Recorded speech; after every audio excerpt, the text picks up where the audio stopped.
Okay, now, in this problem, we're going to deal with slope. Okay, forces with slope. So, how are you going to calculate this one? So, first thing first, you have to calculate the values of the hypotenuse of the slope. And this is 8, 64, and 636. This will be square root of 100. This will be equal to 10. And this one, this is a 3, 4, 5 triangle. This will be 5. There. And this one will be square root of 41. There you go. So we have calculated now the hypotenuse of those slope. So we're going to calculate now the forces acting. First, along the x-axis. So, forces along the x-axis. So, here the slope is above. So, our triangle will be here. So, this will be above. So, here will be our vertical.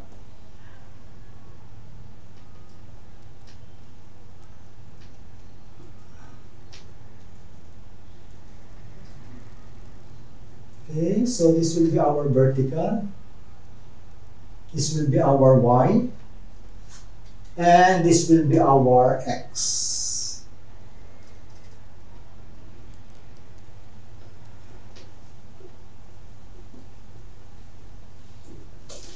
There. This will be our x. Now, we are interested along the x-axis. What this is going to the right, positive, x. So the force acting there will be x is equal to the force multiplied by the slope. So my x will be equal to, what's the force? My force is 7 kilonewton.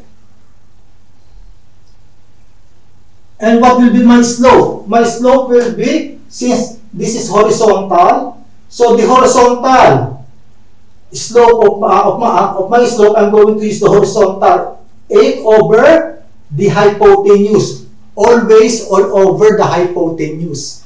So it will be multiplied by 8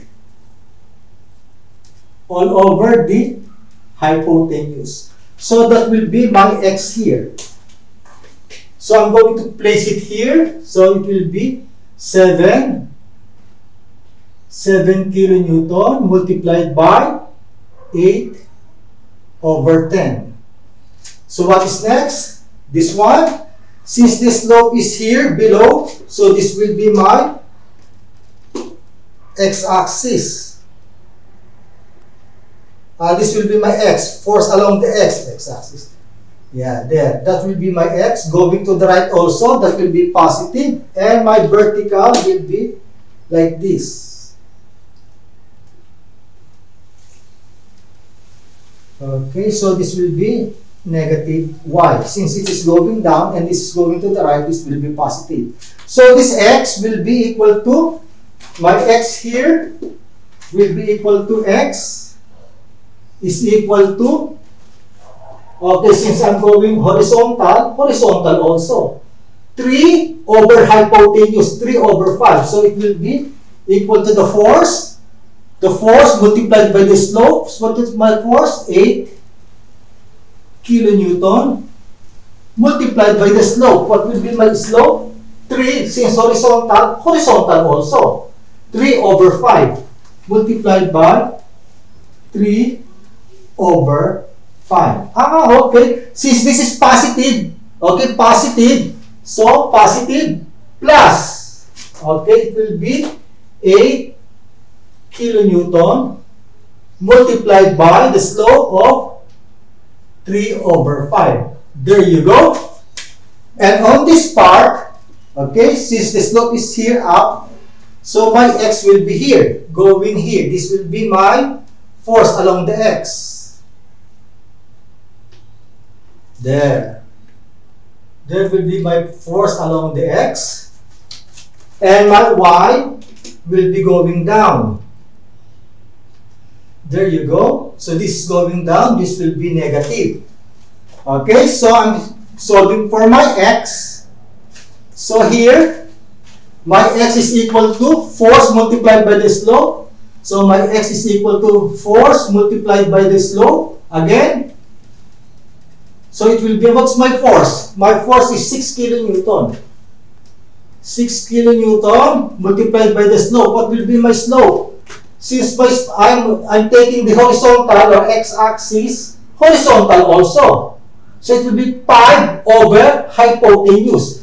So it will be force multiplied by 5 over hypotenuse. Okay? Since it's positive, so this will be plus. Positive plus. So I'm going to put it here, 6 kilonewton. Okay, multiplied by the slope of 5 over square root of 41. There you go. So we can calculate this one. That will be equal to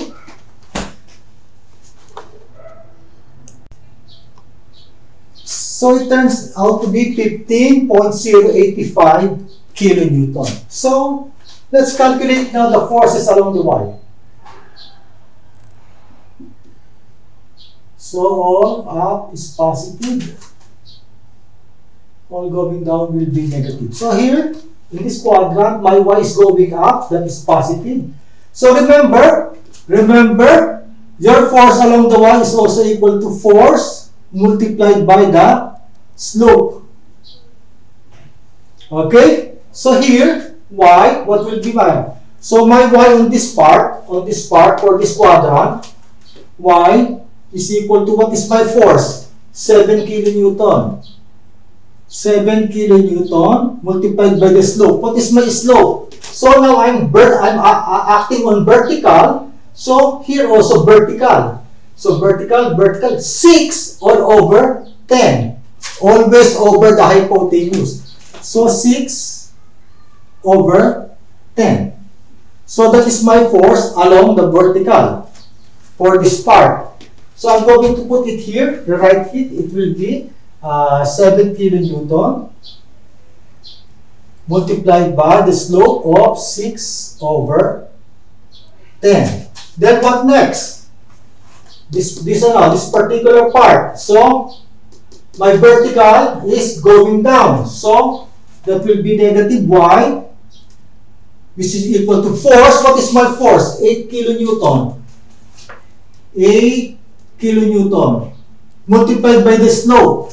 Since vertical, I'm also going to use the vertical part. 4 over 5. So it will be 4 over 5. So kung 4 over 5, I have my negative sign on the variable, transferred it to the numerical value. It will be 8, negative 8 kilonewton multiplied by 4 over 5, the slope. So I'm going to write it here.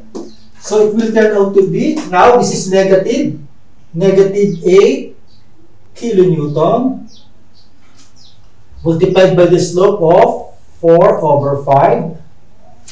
Now, on this part, how about this part? Okay, vertical also, negative Y.